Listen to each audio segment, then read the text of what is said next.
En un tiempo de héroes y dioses, donde la gloria se forja en el campo de batalla y la ira de un solo hombre puede cambiar el destino de una nación.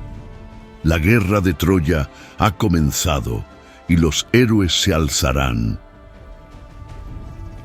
para luchar por el honor, la venganza y el amor. En un mundo donde los dioses juegan con el destino de los hombres, un héroe se levantará para desafiar a los inmortales. La Ilíada, la epopeya que definió una era.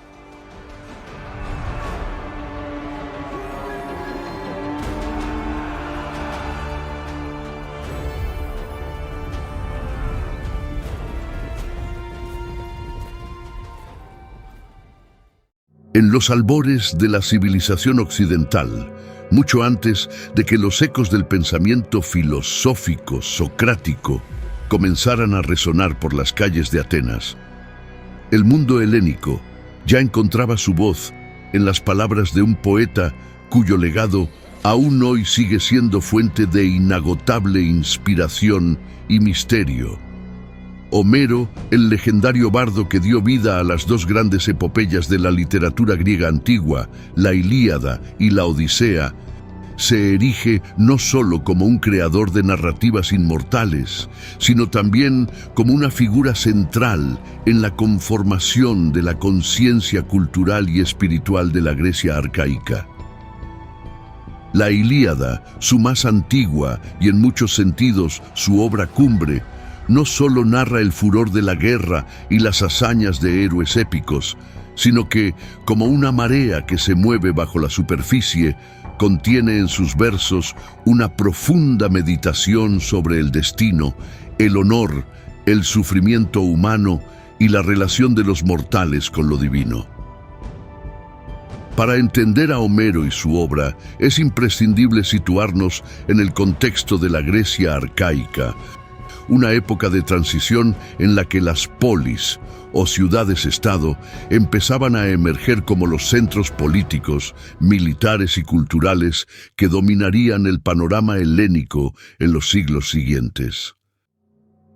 Las grandes civilizaciones de antaño habían caído, y con ellas muchos de los avances en tecnología, escritura y organización social. Sin embargo, fue en este periodo de renovación donde la cultura griega encontró las bases para lo que más tarde sería una de las civilizaciones más influyentes de la historia.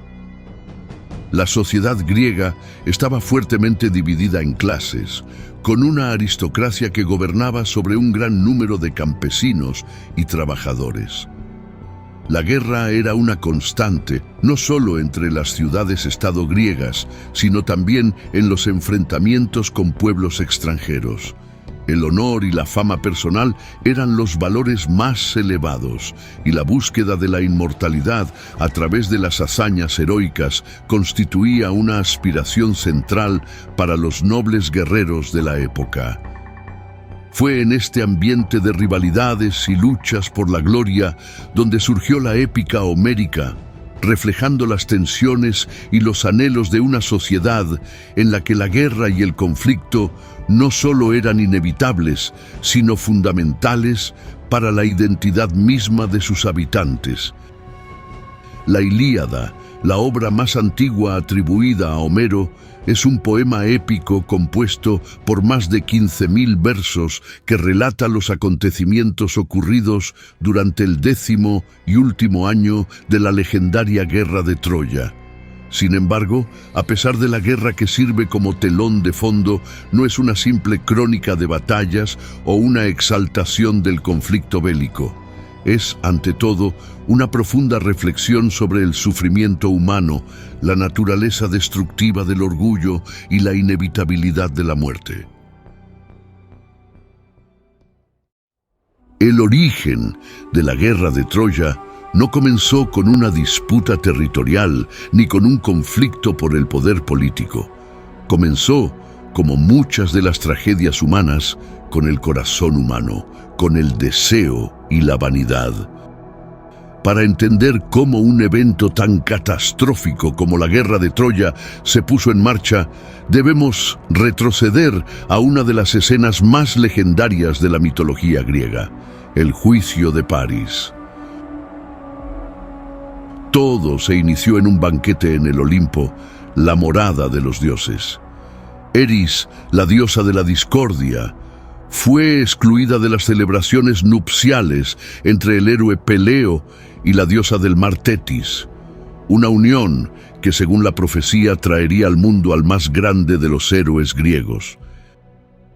Enfurecida por no haber sido invitada, decidió sembrar el caos entre los dioses. Con un gesto sutil pero cargado de intenciones, lanzó una manzana dorada en medio del banquete, una fruta en la que había inscrito las palabras «para la más bella». Inmediatamente, 3 de las diosas más poderosas del Olimpo reclamaron la manzana. Hera, la reina de los dioses; Atenea, la diosa de la sabiduría y la estrategia; y Afrodita, la diosa del amor y la belleza. Zeus, el rey de los dioses, sabiendo que una elección tan delicada desataría una rivalidad aún más feroz entre ellas, decidió que el mortal París, príncipe de Troya, sería el encargado de decidir quién merecía la manzana y, por lo tanto, el título de la más bella. París, hijo del rey Príamo y la reina Hécuba, había sido apartado de Troya al nacer debido a una oscura profecía que afirmaba que él sería el responsable de la destrucción de la ciudad. Abandonado en las montañas, fue criado por pastores, ajeno a su linaje real, hasta que el destino lo condujo de nuevo a las puertas de su ciudad. Cuando Zeus le encomendó la tarea de juzgar entre las 3 diosas, fue llevado a un lugar apartado, donde se le ofrecieron sobornos divinos que definirían no solo su destino, sino el de toda Troya. Hera, la majestuosa esposa de Zeus, le prometió poder y reinos vastos si él elegía otorgarle la manzana. Atenea, la brillante diosa de la sabiduría, le ofreció la victoria en todas las batallas y la gloria militar que resonaría a través del tiempo.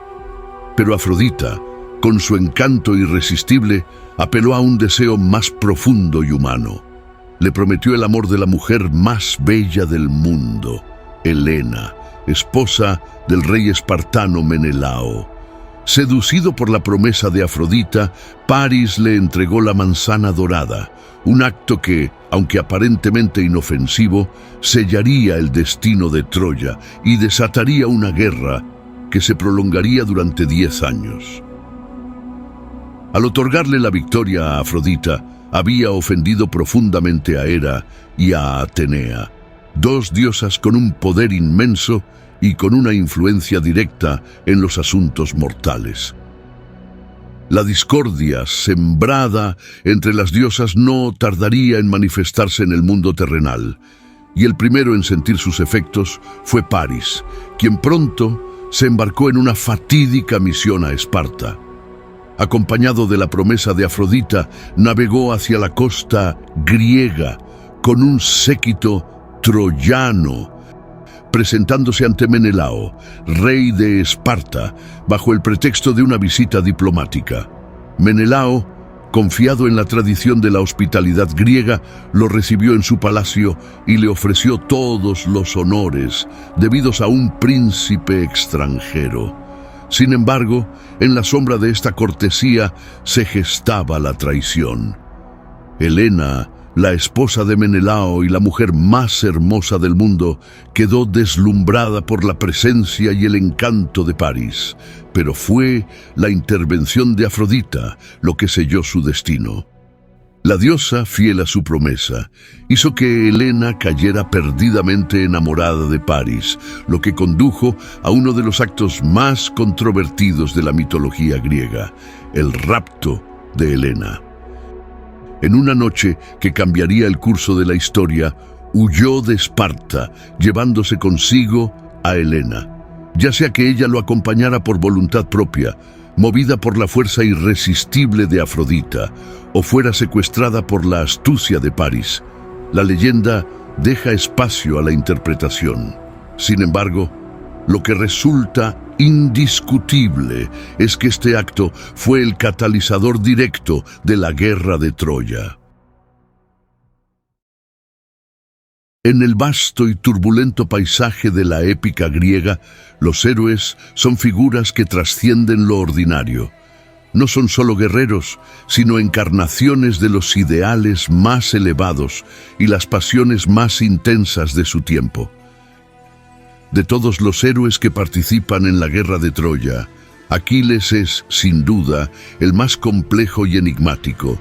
Nacido de la ninfa del mar Tetis y del mortal Peleo, rey de los Mirmidones, Aquiles estaba destinado desde su nacimiento a una vida extraordinaria. Su madre, al saber que su hijo estaba predestinado a una muerte temprana si se convertía en guerrero, intentó hacerlo invulnerable sumergiéndolo en las aguas del río Estigia. Sin embargo, al sumergirlo, lo sostuvo por el talón, que quedó como el único punto vulnerable de su cuerpo. Aquiles creció siendo consciente de su propia grandeza y del destino que le aguardaba. A diferencia de otros héroes, cuya motivación principal era la lealtad a sus reyes o el deseo de proteger su tierra, Aquiles estaba impulsado por un propósito más elevado, la búsqueda de la inmortalidad.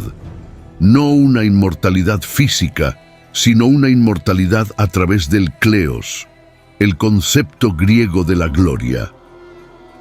Para los griegos, la gloria era el único medio por el cual un mortal podía trascender su destino y vivir eternamente en la memoria de las generaciones futuras.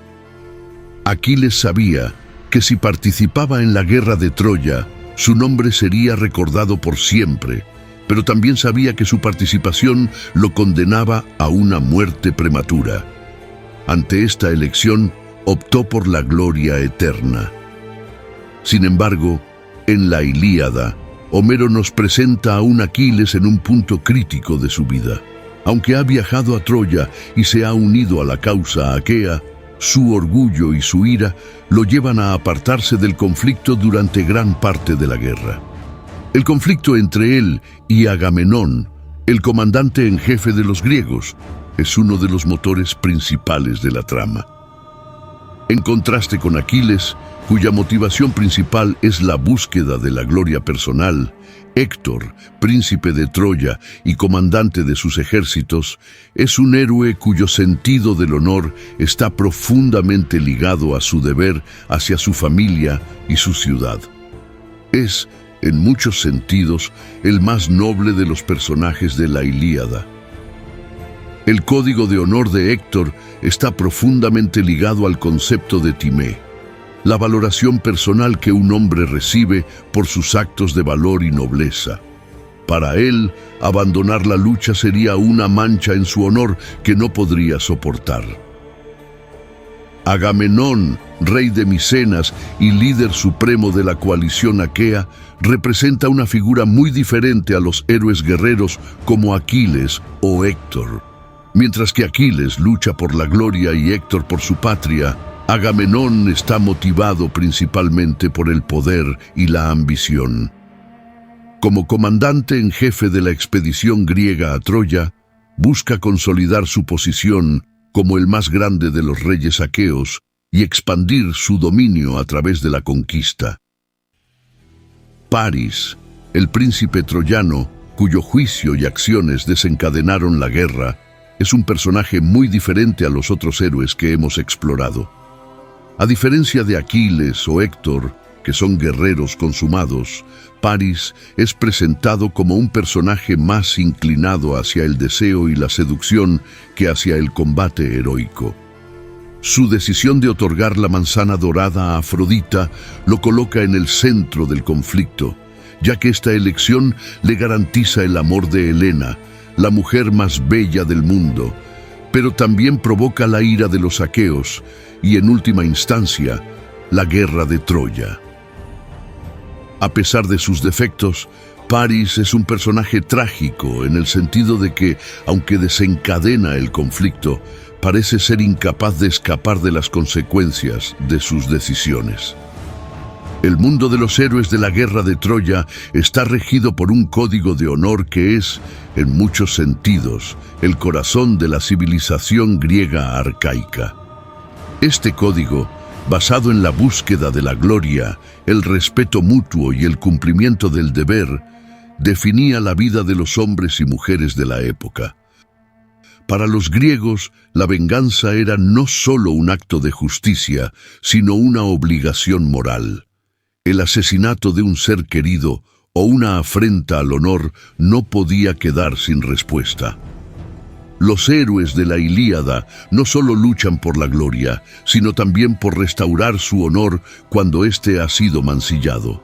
La decisión de Aquiles de vengar la muerte de Patroclo o la determinación de Menelao de recuperar a Helena son ejemplos de cómo la venganza se convierte en un motor fundamental para las acciones de los personajes. Este código de honor también estaba profundamente influenciado por la intervención de los dioses, quienes no solo eran testigos de las acciones de los hombres, sino que a menudo las influenciaban directamente. Los dioses griegos eran tan propensos a la ira, la venganza y la búsqueda de gloria como los héroes mismos, y su participación en la guerra de Troya refleja las complejas relaciones entre los mortales y lo divino. En el corazón de este conflicto, los dioses del Olimpo jugaban un papel crucial, no como observadores distantes, sino como actores activos, cuyas decisiones y acciones inclinaban la balanza de la guerra de un lado a otro. Zeus, Atenea, Apolo, Hera y muchos otros no solo se dedicaron a favorecer o castigar a los héroes, sino que sus propias rivalidades y pasiones se reflejaron directamente en las batallas que devastaban la tierra de Troya. En la cosmovisión de los antiguos griegos, el destino humano no estaba regido únicamente por el esfuerzo o la voluntad de los hombres. Los dioses, seres inmortales dotados de poderes más allá de la comprensión humana, dirigían los asuntos del mundo con la misma mezcla de racionalidad, capricho y emoción que los mortales. Sin embargo, a diferencia de los hombres, los dioses vivían en una eterna existencia, libres de la amenaza de la muerte, lo que les permitía actuar con una libertad ilimitada.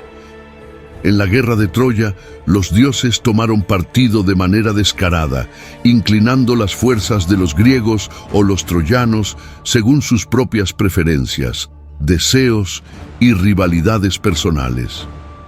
Zeus, el rey de los dioses, es quizá el más importante de los inmortales en el contexto de la guerra de Troya. Como dios del cielo y soberano supremo del Olimpo, no solo tenía el poder de intervenir directamente en los asuntos humanos, sino que también poseía la responsabilidad de mantener el equilibrio entre los dioses y las fuerzas que gobernaban el cosmos. En la Ilíada, Homero retrata a Zeus como una figura a la vez poderosa y distante, una deidad que, aunque tiene un favoritismo por los troyanos, busca evitar una intervención excesiva en la guerra, prefiriendo dejar que el destino siga su curso. Si Zeus representa la balanza imparcial del destino, su esposa, Hera, encarna la pasión y la venganza. Desde el principio es una de las mayores opositoras de Troya y su favoritismo por los aqueos es evidente a lo largo de toda la guerra. Atenea, la diosa de la sabiduría y la estrategia militar, es una de las principales aliadas de los aqueos en la guerra de Troya. A lo largo de la Ilíada, interviene repetidamente en el campo de batalla, no solo como una deidad protectora, sino como una estratega cuyas decisiones tácticas son fundamentales para las victorias griegas. Atenea no es solo una diosa de la guerra, sino también una deidad del intelecto y la razón, y sus intervenciones en la guerra reflejan su enfoque calculado y táctico. Mientras que otros dioses, como Ares, el dios de la guerra, buscan la violencia y el caos por sí mismos, Atenea interviene en el conflicto de manera más mesurada, buscando maximizar las posibilidades de victoria para sus protegidos. Si Atenea y Hera son los defensores más feroces de los aqueos, Apolo, el dios del sol y de las artes, se alinea del lado de los troyanos. Apolo es una figura compleja en la guerra de Troya, aunque es un dios asociado con la luz, la curación y la música. También es conocido por su destreza con el arco y su capacidad para desatar plagas y destrucción.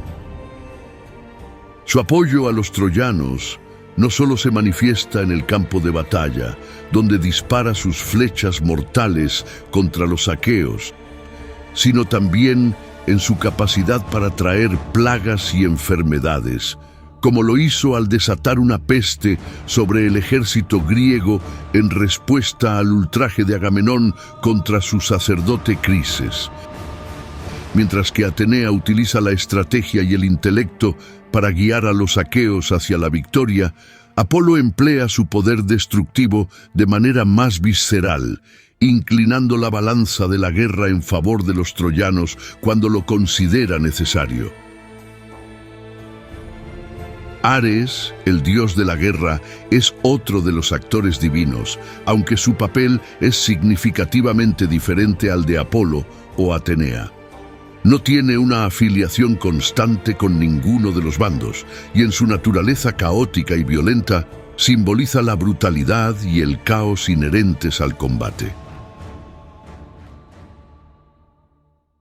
Antes de que la guerra estallara oficialmente, las tensiones ya se habían acumulado durante años, alimentadas por el rapto de Helena, esposa de Menelao, rey de Esparta, por el príncipe troyano Paris.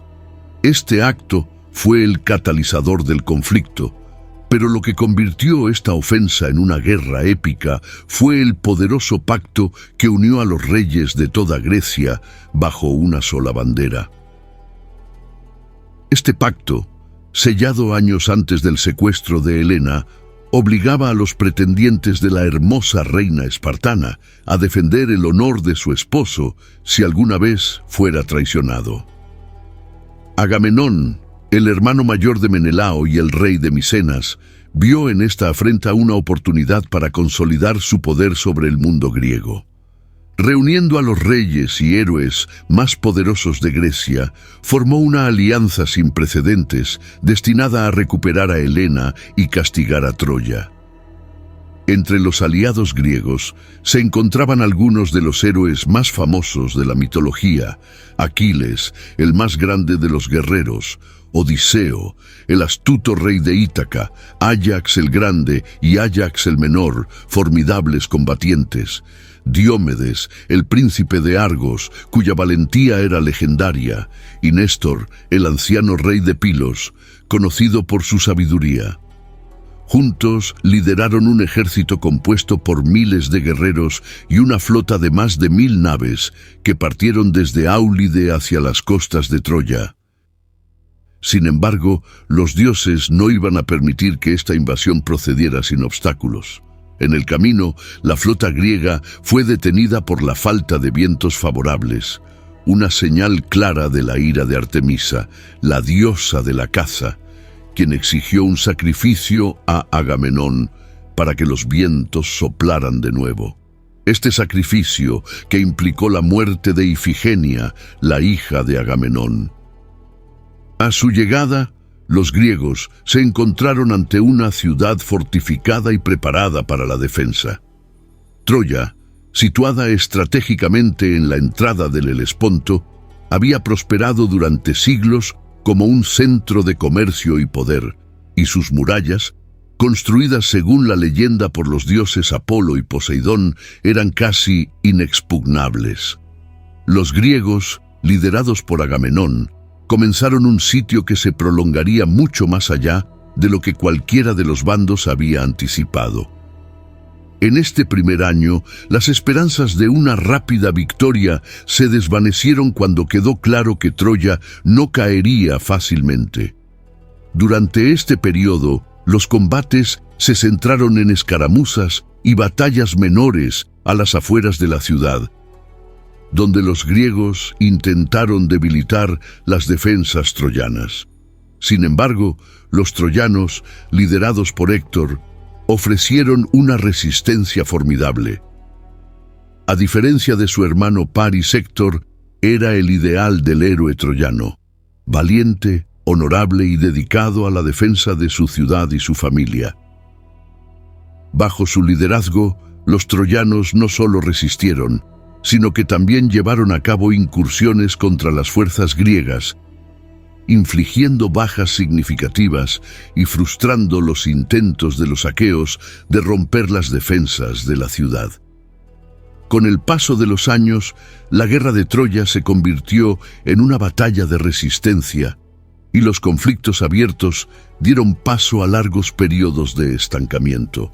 Los griegos, incapaces de penetrar las murallas de Troya, y los troyanos, incapaces de expulsar a los invasores, se encontraron en un punto muerto. Durante estos años, la guerra fue menos una serie de grandes batallas y más una serie de pequeños enfrentamientos, incursiones y duelos heroicos que marcaron el ritmo de un conflicto prolongado. Este período estuvo marcado por la fatiga y la frustración. Los recursos comenzaron a agotarse y el aislamiento en tierras extranjeras generó tensiones dentro de sus filas. Las alianzas que habían sido tan fuertes al principio de la guerra comenzaron a debilitarse, y los héroes aqueos, antes unidos en su misión de castigar a Troya, comenzaron a mostrar signos de descontento. Sin embargo, la fatiga no afectaba solo a los griegos. Dentro de las murallas de Troya, el miedo y la desesperación también comenzaban a asentarse. Aunque la ciudad seguía resistiendo, las continuas incursiones griegas en los alrededores significaron que el acceso a recursos vitales, como alimentos y suministros, se volviera cada vez más difícil. A medida que la guerra se estancaba, los griegos comenzaron a buscar nuevas estrategias para asegurar la victoria. Una de las tácticas que emplearon fue lanzar expediciones a lo largo de las costas de Asia Menor y las islas circundantes, atacando y saqueando otras ciudades y asentamientos aliados de Troya. Estos ataques no solo les proporcionaron los recursos necesarios para mantener el asedio. Una de las expediciones más notables fue liderada por Aquiles y sus mirmidones, quienes, en una serie de incursiones, capturaron varias ciudades cercanas, incluidas Lirneso y Ténedos. Fue en una de estas expediciones donde capturó a Briseida, una joven sacerdotisa que más tarde se convertiría en el centro del conflicto entre Aquiles y Agamenón. A lo largo de estos 10 años, las acciones de los dioses desempeñaron un papel crucial en mantener el equilibrio entre los dos bandos. Zeus, como soberano del Olimpo, intentó mantener un equilibrio en la guerra, pero su neutralidad fue continuamente desafiada por las rivalidades y pasiones de los otros dioses. Hera y Atenea, ambas fervientes defensoras de los griegos, intervinieron repetidamente en la batalla para asegurar la victoria de los aqueos, mientras que Apolo y Afrodita, quienes favorecían a los troyanos, actuaron para proteger a Héctor y sus compatriotas. A medida que el 10º año de la guerra se acercaba, tanto los griegos como los troyanos se encontraban en una situación crítica. Aunque Troya aún resistía, las fuerzas troyanas comenzaban a debilitarse bajo la presión constante del asedio, y el liderazgo de Héctor se veía cada vez más desafiado por la inevitabilidad del destino. Por su parte, los griegos, agotados por años de guerra y sin la presencia de Aquiles, se encontraban en su punto más bajo, luchando por mantener su cohesión y moral, mientras las pérdidas continuaban acumulándose. Es en este punto, en el 10º año del asedio, cuando la Ilíada comienza su relato, centrándose en los eventos más cruciales y trágicos de la guerra. El poema épico no cubre los primeros años del conflicto, sino que se enfoca en el desenlace final, en la furia de Aquiles tras la muerte de Patroclo, en el heroísmo de Héctor y en la caída de los grandes héroes de ambos bandos. Sin embargo, para entender plenamente estos eventos, es esencial recordar que ya habían pasado 10 largos años de guerra, de desgaste, de sufrimiento y de intervenciones divinas antes de que las batallas finales sellaran el destino de Troya.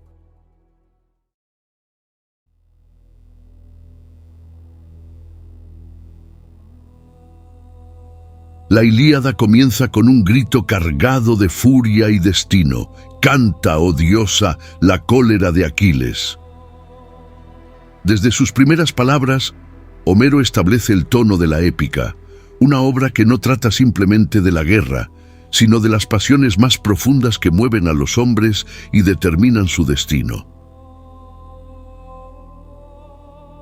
El conflicto que define el canto primero de la Ilíada nace de una disputa por el honor y los premios de guerra, una pelea entre dos de los líderes más poderosos del ejército aqueo, Agamenón, rey de Micenas y comandante en jefe de la expedición griega, y Aquiles, el más grande y temido de todos los guerreros griegos, hijo de Peleo y la diosa marina Tetis.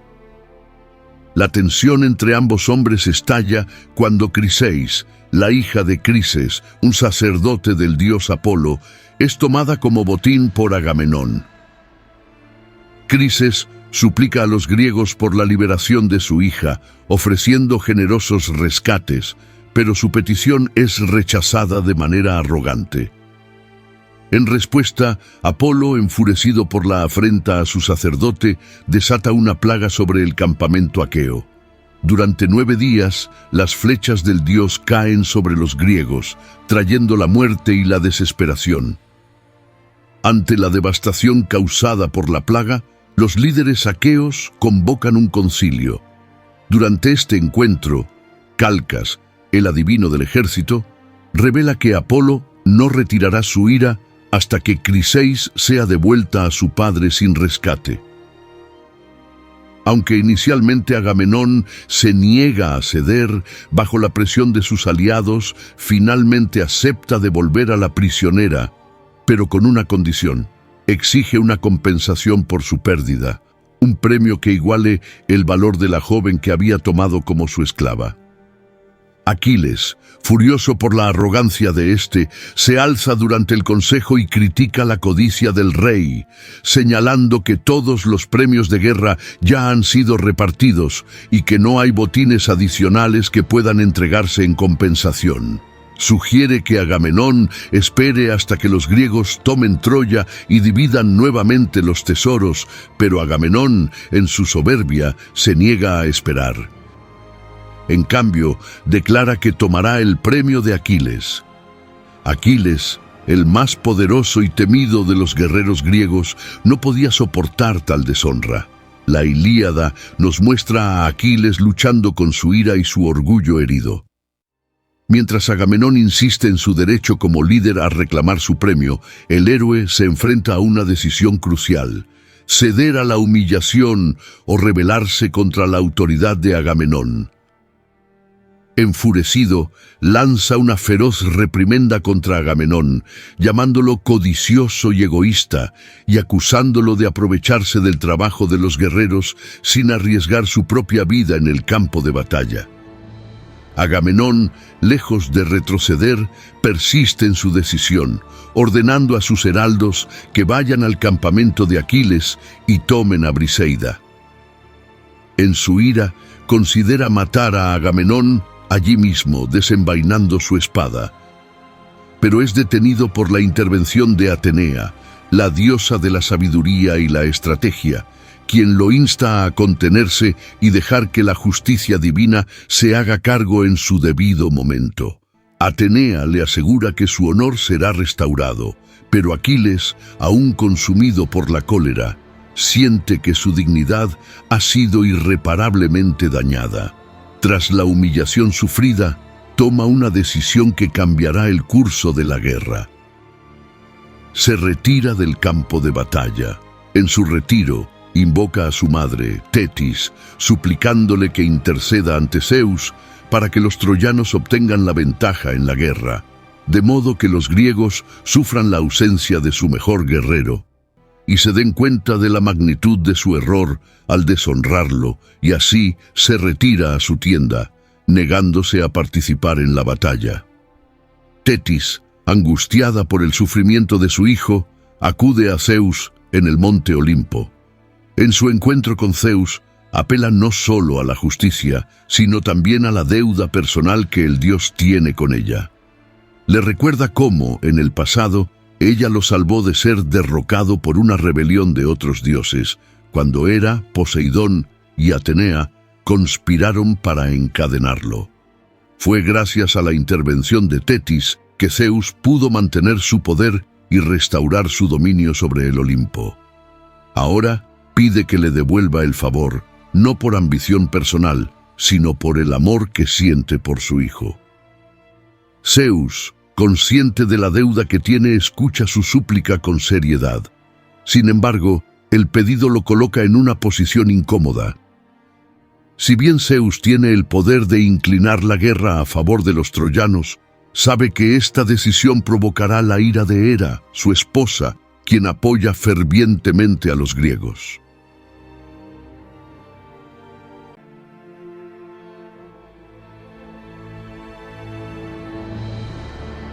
El canto segundo comienza con un consejo en el Olimpo, donde Zeus decide actuar según su promesa de favorecer a los troyanos mientras Aquiles se mantiene apartado del combate. Sin embargo, no interviene directamente en el campo de batalla. En lugar de ello, decide influir en los acontecimientos a través de un sueño. Envía al dios del sueño, Hipnos, a visitar a Agamenón mientras duerme, llenando su mente con una visión que le asegura la victoria sobre Troya, si moviliza de inmediato a sus tropas para el ataque. Al despertar, el rey de Micenas, convencido de su victoria inminente, llama a una asamblea de los aqueos para compartir el mensaje del sueño y motivar a sus tropas. Sin embargo, antes de anunciar el ataque, decide probar la lealtad y la determinación de sus hombres proponiendo algo inesperado. Sugiere que regresen a casa, abandonando el sitio de Troya. Los soldados, cansados de la larga guerra, toman la propuesta de su líder como una oportunidad genuina para escapar del conflicto, y una desbandada general comienza a formarse. Es entonces cuando interviene Odiseo, el más astuto de los reyes aqueos, quien se levanta para restaurar el orden.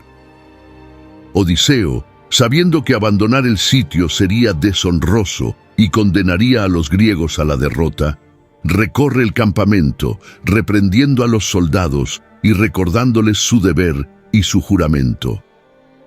Con la ayuda de Atenea, quien le otorga palabras persuasivas, logra detener la fuga y reunir nuevamente a las tropas.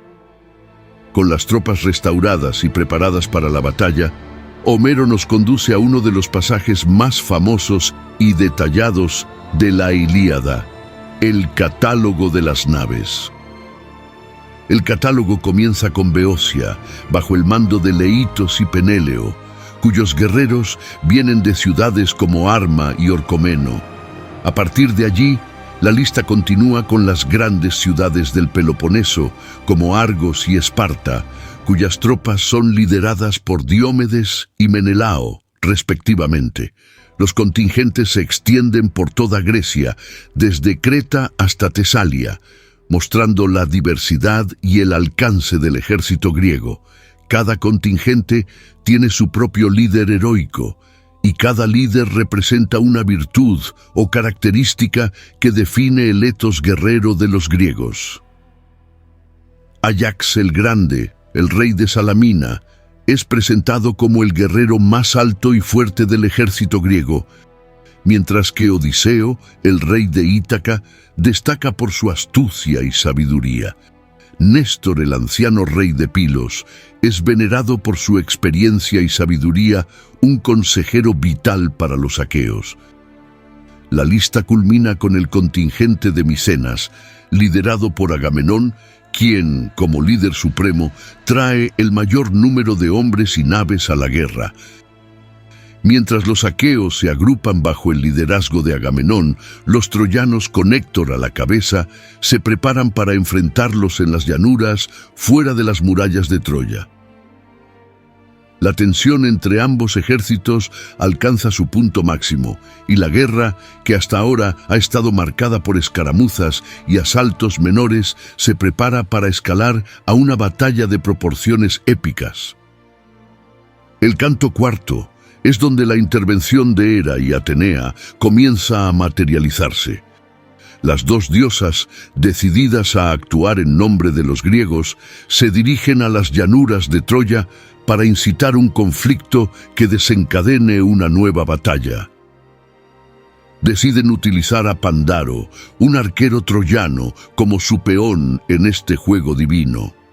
Atenea se acerca a Pandaro, disfrazada, y lo persuade para que dispare una flecha a Menelao, que en ese momento se encontraba bajo una tregua temporal. La flecha lo hiere, pero no lo mata, gracias a la intervención de Atenea, que desvía el proyectil lo suficiente como para que solo provoque una herida superficial. Sin embargo, el disparo tiene el efecto deseado. La tregua se rompe y la guerra estalla de nuevo con una furia renovada. Con la tregua rota y los ánimos encendidos por la flecha de Pándaro, los ejércitos de los aqueos y troyanos se lanzan a la batalla en las llanuras que rodean Troya. Homero describe esta escena con gran detalle, capturando la brutalidad y el caos del combate. Las espadas chocan, los escudos se entrelazan y las lanzas perforan el aire, mientras los guerreros de ambos bandos se enfrentan en un frenesí de sangre y honor. Entre los aqueos, Agamenón lidera a sus hombres con fuerza y determinación, ansioso por demostrar su superioridad como líder. Bajo su mando, cargan con furia, impulsados por el deseo de recuperar la ventaja que habían perdido tras la retirada de Aquiles. Por el lado de los troyanos, Héctor lidera a sus hombres con valentía y una profunda determinación de proteger su hogar y a su familia. El enfrentamiento es feroz. Los aqueos, armados con sus lanzas y espadas, atacan con la esperanza de romper las líneas troyanas, mientras que los troyanos, protegidos por sus escudos de bronce, resisten con la misma determinación. A medida que la batalla avanza, Homero narra la caída de numerosos héroes menores de ambos bandos, cada uno de ellos luchando con la esperanza de alcanzar la gloria eterna.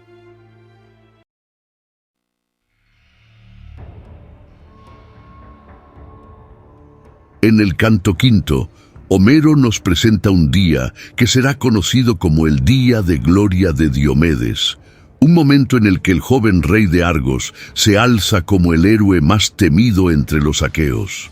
Desde el comienzo del canto, el campo de batalla se convierte en un espacio caótico, donde los griegos y troyanos se enfrentan en brutales combates cuerpo a cuerpo. Sin embargo, en medio de este caos, surge Diomedes, quien, bajo la guía y protección de Atenea, logra realizar hazañas que ningún otro guerrero puede igualar. Atenea lo elige como su campeón en esta fase de la guerra. Aunque Aquiles es el guerrero más fuerte de los aqueos, en su ausencia es Diomedes quien toma la antorcha de la gloria. Atenea, consciente de su importancia en el campo de batalla, desciende del Olimpo y lo infunde con un coraje y una destreza sobrehumana. En un acto simbólico, la diosa retira la niebla de los ojos de Diomedes, permitiéndole distinguir a los dioses que intervienen en la batalla y luchando así no solo contra los mortales, sino también contra las mismas deidades. A medida que la batalla continúa, se lanza contra las filas troyanas, matando a muchos guerreros menores con su lanza y espada.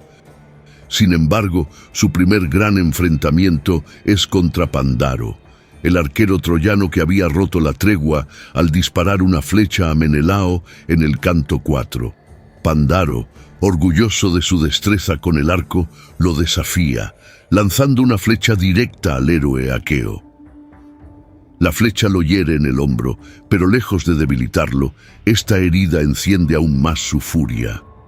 Incitado por el dolor y la ira, se prepara para vengarse, clama a Atenea, y la diosa responde, otorgándole aún más fuerza. Con una precisión implacable, lanza su lanza contra Pándaro, atravesando su rostro y eliminándolo al instante. El siguiente enfrentamiento de Diomedes lo enfrenta con uno de los héroes más prominentes de Troya, Eneas, hijo de Anquises, y la diosa Afrodita. Eneas, valiente y decidido, no teme enfrentarse a él.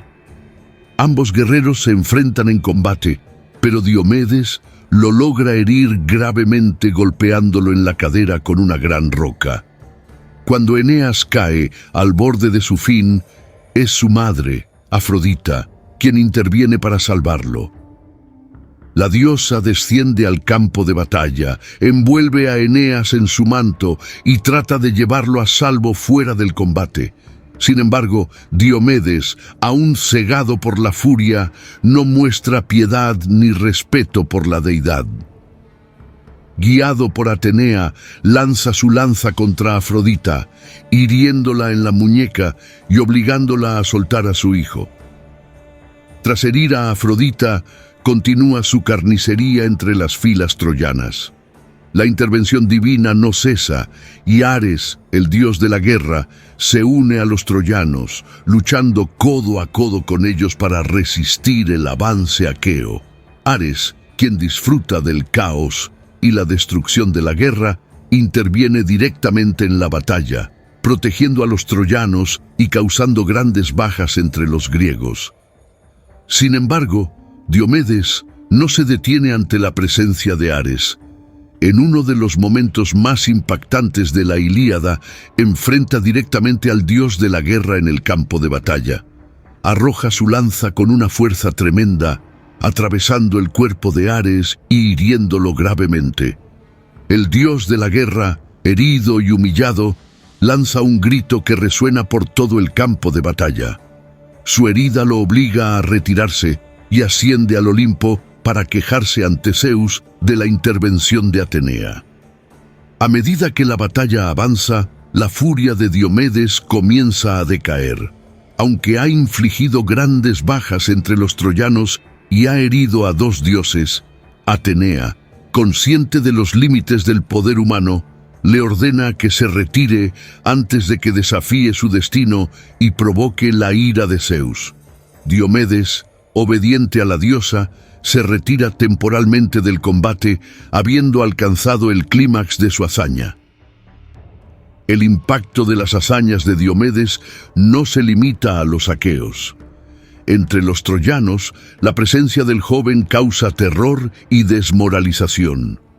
Los relatos de cómo hirió a los dioses se extienden rápidamente por las filas troyanas, y muchos guerreros comienzan a dudar de sus posibilidades de victoria. Entre los muchos duelos que se libran en las llanuras de Troya, uno de los más memorables es el duelo entre Héctor y Áyax, 2 de los guerreros más formidables de la guerra. Este combate entre los campeones de los troyanos y los aqueos no solo simboliza la lucha entre las 2 facciones, sino que también refleja el código de honor y el destino que gobierna la vida de los héroes griegos.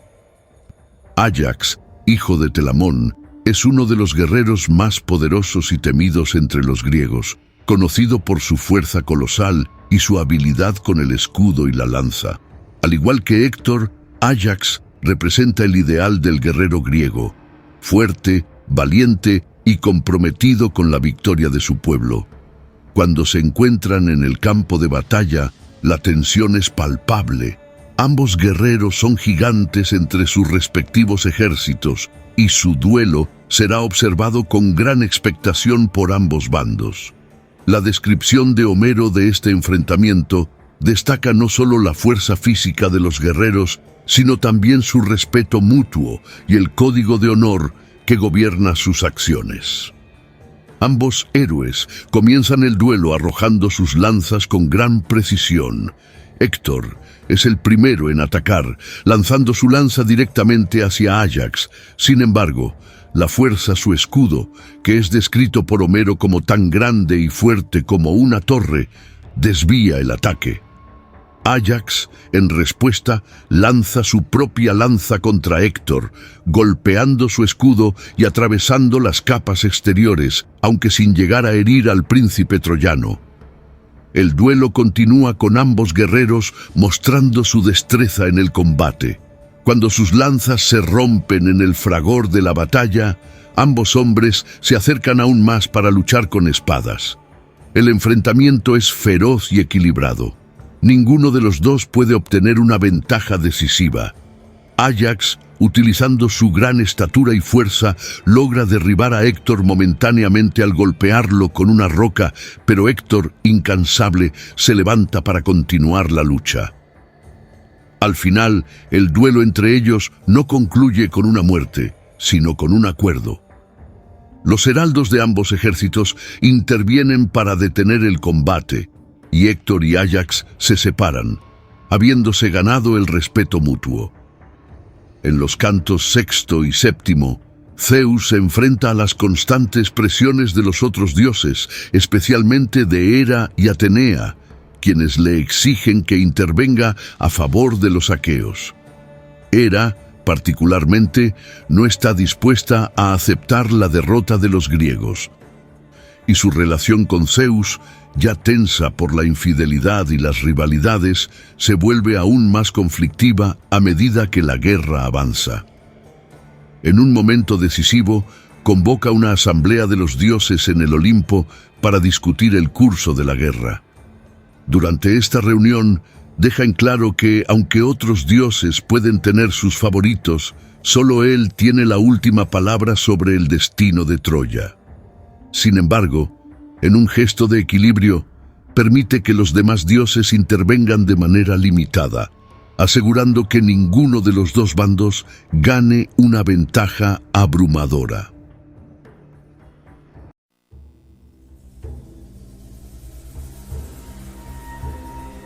El canto noveno abre con los aqueos en un estado de desesperación. Después de días de batalla sin el apoyo de Aquiles y sus mirmidones, los griegos han sufrido grandes bajas y están perdiendo terreno frente a los troyanos. La ausencia de Aquiles se siente en cada esquina del campo de batalla.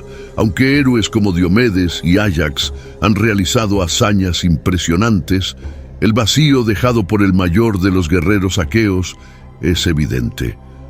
Agamenón está profundamente afectado por estos reveses. La arrogancia y el orgullo que lo llevaron a enfrentarse con Aquiles en el canto primero han sido reemplazados por la desesperación y el arrepentimiento.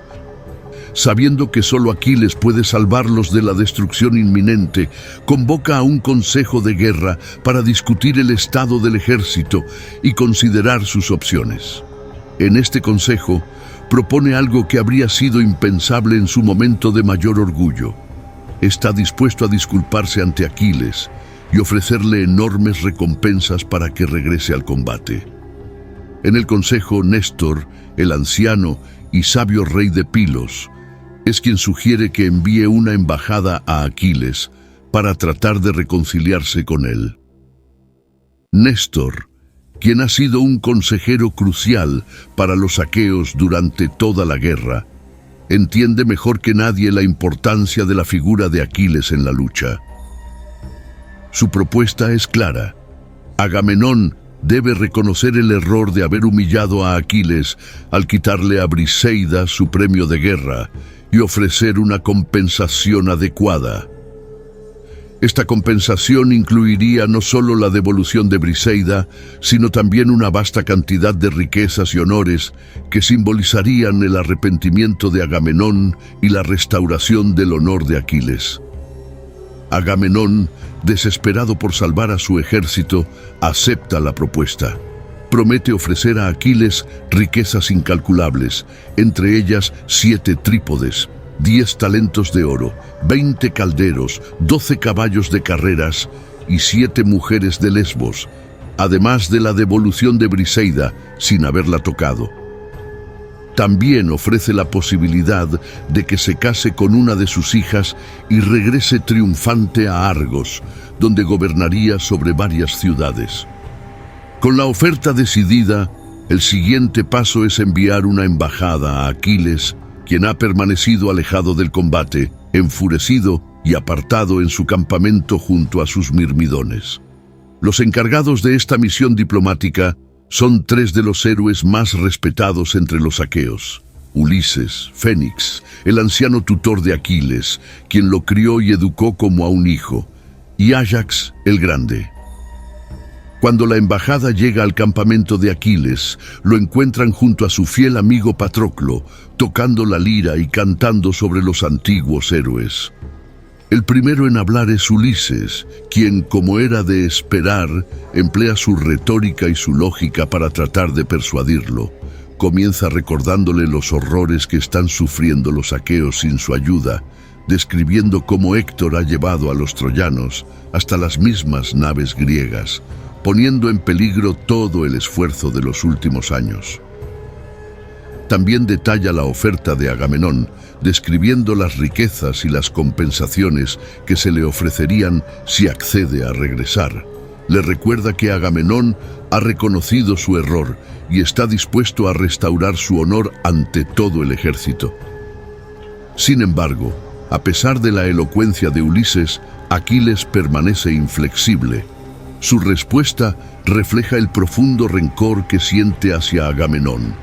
Para Aquiles, las riquezas y las promesas no pueden borrar la humillación pública que ha sufrido. Se siente traicionado, no solo como guerrero, sino como hombre. En su mente, la oferta no es suficiente para restaurar su dignidad, y las palabras de Ulises, aunque poderosas, no logran conmover su corazón. Tras la negativa de Aquiles a los argumentos de Ulises, Fénix toma la palabra y recuerda los días en que crió a Aquiles, cómo lo educó desde niño, enseñándole los valores del honor y el deber. A través de sus palabras, trata de hacer que recuerde quién es, no solo como guerrero, sino como hombre. A pesar de la cercanía emocional entre Fénix y Aquiles, este discurso tampoco logra su objetivo. Aquiles, aunque conmovido por sus palabras, se mantiene firme en su decisión. Después del fracaso de Ulises y Fénix, Áyax el Grande toma la palabra. Conocido más por su fuerza que por su elocuencia, no recurre a las sutilezas retóricas de Ulises ni a los lazos emocionales. En su lugar, apela al compañerismo entre guerreros. Habla directamente, casi con rudeza, señalando que Aquiles ha permitido que su ira lo consuma y lo lleve a actuar de manera egoísta. Áyax le recuerda que los aqueos han sido sus compañeros de armas durante muchos años, luchando codo a codo en la misma guerra. Habla de los sacrificios que todos han hecho por la causa común y de cómo su negativa a luchar pone en peligro no solo a los guerreros aqueos, sino también a sus amigos más cercanos, como Patroclo. Las palabras de Áyax son duras, pero están cargadas de verdad. Aunque Aquiles respeta a Áyax como a uno de los pocos guerreros que pueden igualarlo en fuerza, sigue sin estar dispuesto a ceder. Aquiles expresa un profundo cansancio con la guerra y la vida heroica. Repite que los aqueos y los troyanos están luchando por una causa que no tiene nada que ver con él. A medida que los días de combate se suceden, la situación para los aqueos se vuelve cada vez más desesperada. En el canto 12, los troyanos, liderados por Héctor, logran romper las fortificaciones que los aqueos habían erigido alrededor de su campamento. Este avance pone a los griegos en una situación crítica, ya que las defensas que habían construido para proteger sus naves y su campamento ya no sirven de nada frente a la furia troyana. El avance es imparable. Héctor, inspirado por los dioses y por su propio deseo de defender su ciudad, lleva a sus hombres hasta las murallas del campamento aqueo y con la ayuda de Sarpedón, el hijo de Zeus, y otros héroes, logran abrir brechas en las defensas griegas. Los aqueos, desmoralizados y agotados, luchan con desesperación, pero sin el apoyo de Aquiles están cada vez más cerca de la derrota. A lo largo de estas batallas, varios de los héroes aqueos caen heridos, incluido Agamenón, quien resulta gravemente herido en la lucha, así como Diomedes y Odiseo, quienes han estado tratando de liderar al ejército. Las heridas sufridas por estos grandes héroes dejan a los aqueos en una posición de extrema vulnerabilidad. Patroclo ve cómo sus compañeros caen uno tras otro y cómo los troyanos llevan su ataque hasta las mismas naves aqueas que están peligrosamente cerca de ser incendiadas. Áyax el Grande, con su fuerza titánica y su inquebrantable determinación, asume el papel de defensor principal de las naves griegas. Aunque no es tan rápido ni ágil como Aquiles, es conocido por su capacidad para resistir el ataque enemigo y proteger a sus compañeros en las situaciones más desesperadas. Armado con su enorme escudo, repele a los troyanos con una ferocidad impresionante. Homero lo presenta como un muro inamovible, un guerrero cuya mera presencia es suficiente para mantener a raya a los atacantes. Sin embargo, a pesar de su valentía, incluso él se ve abrumado por la magnitud del ataque troyano. En medio de este caos y desesperación, el enfoque de la narrativa comienza a desplazarse hacia Patroclo, quien, profundamente afectado por la devastación que sufre el ejército aqueo, se siente cada vez más incapaz de permanecer inactivo mientras sus amigos y compañeros son masacrados por los troyanos.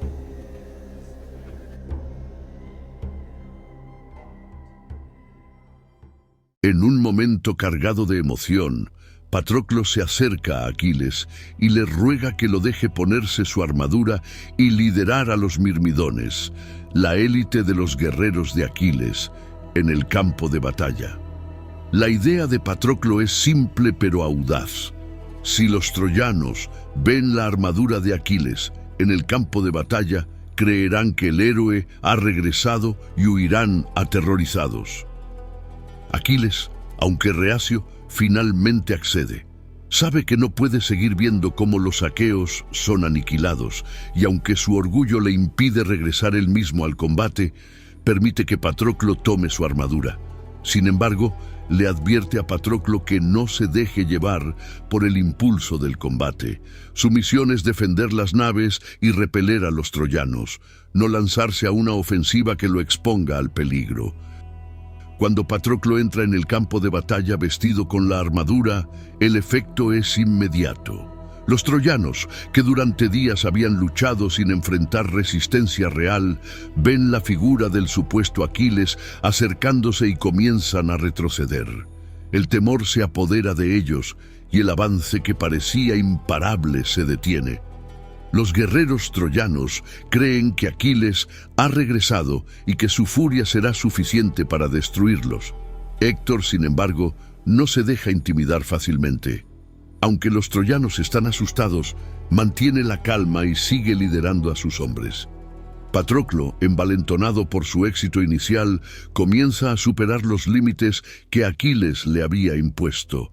Al ver que los troyanos retroceden, decide no solo defender las naves, sino también perseguir a los troyanos y llevar la batalla más allá del objetivo inicial. En medio del caos de la batalla, Apolo observa la situación y decide intervenir. Consciente de que Patroclo no es Aquiles, ve en esta situación una oportunidad para cambiar el destino de la guerra. El dios desciende al campo de batalla y, aprovechando un momento de distracción de Patroclo, lo ataca por la espalda, golpeando su armadura y debilitándolo. Patroclo, debilitado por el golpe, es incapaz de seguir luchando con la misma ferocidad.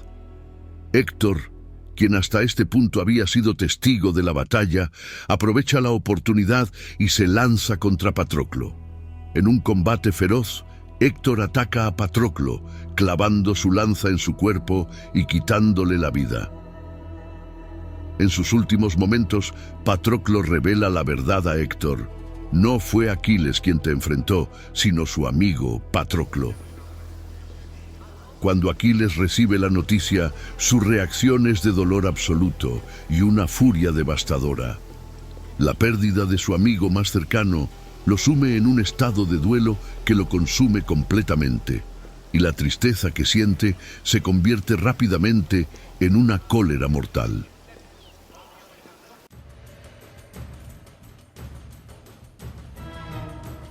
El canto 17 abre con un feroz enfrentamiento entre los aqueos y los troyanos por el cuerpo de Patroclo. Para los aqueos es esencial recuperar el cuerpo de su compañero caído, no solo por su honor, sino para evitar que los troyanos lo deshonren. Mientras los aqueos luchan desesperadamente, Aquiles permanece apartado del campo de batalla, destrozado por la muerte de su amigo. El dolor de Aquiles es tan profundo que su madre, Tetis, sube desde las profundidades para consolar a su hijo. Sin embargo, el dolor es inconsolable. Ha perdido no solo a su mejor amigo, sino también el último vínculo que lo conectaba emocionalmente con el mundo de los hombres. La furia de Aquiles, que hasta ahora había estado dirigida hacia Agamenón, se redirige completamente hacia Héctor. Su deseo de venganza es imparable. Está dispuesto a sacrificar todo, su vida, su gloria, su futuro, por la oportunidad de vengar la muerte de Patroclo. Tetis, al ver el destino inminente de su hijo, intenta protegerlo de la única manera que puede. Sube al Olimpo y pide a Hefesto, el dios de la forja, que cree una nueva armadura para Aquiles. La anterior, que Patroclo llevaba cuando fue asesinado, ha sido tomada por Héctor como trofeo. Así que necesita algo más que una simple armadura para enfrentar su destino.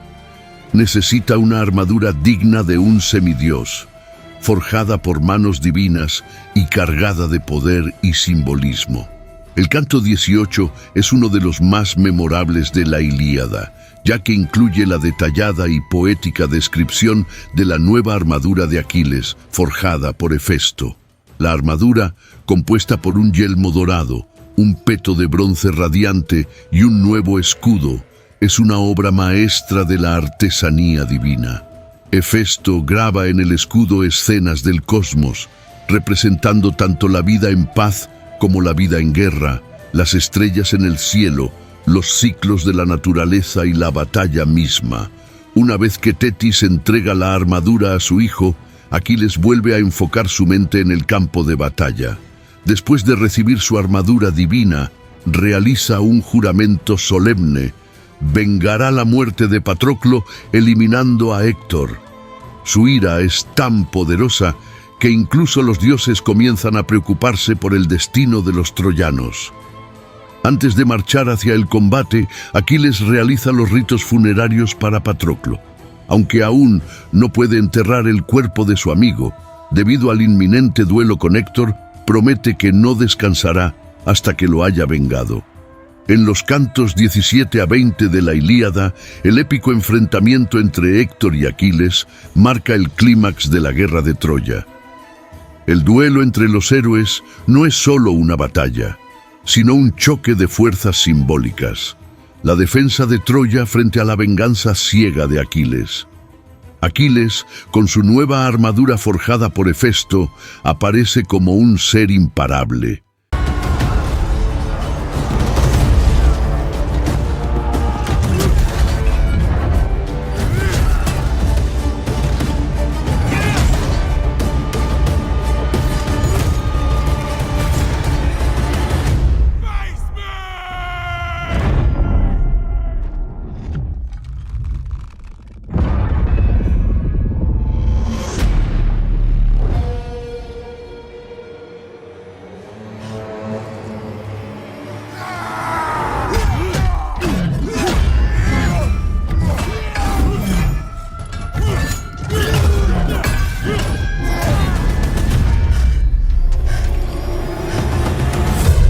combate final, Aquiles mata a Héctor con un golpe en su cuello, el único punto vulnerable. En lugar de permitir un entierro digno, Aquiles ata el cuerpo de Héctor a su carro y lo arrastra alrededor de las murallas de Troya, deshonrándolo ante los troyanos. Este acto horroriza tanto a los hombres como a los dioses, quienes intervienen para devolver el cuerpo a su familia. Príamo, el anciano rey de Troya, se arriesga al entrar al campamento aqueo y suplica a Aquiles por el cuerpo de su hijo. Conmovido por la humildad del rey, Aquiles accede y acuerda un alto el fuego para permitir los ritos funerarios. Héctor es finalmente incinerado y honrado con todos los ritos, cerrando un capítulo trágico en la guerra de Troya. Sin embargo, aunque el ciclo de venganza parece pausado, la guerra aún continúa, y nuevas tragedias aguardan tanto a los troyanos como a los aqueos.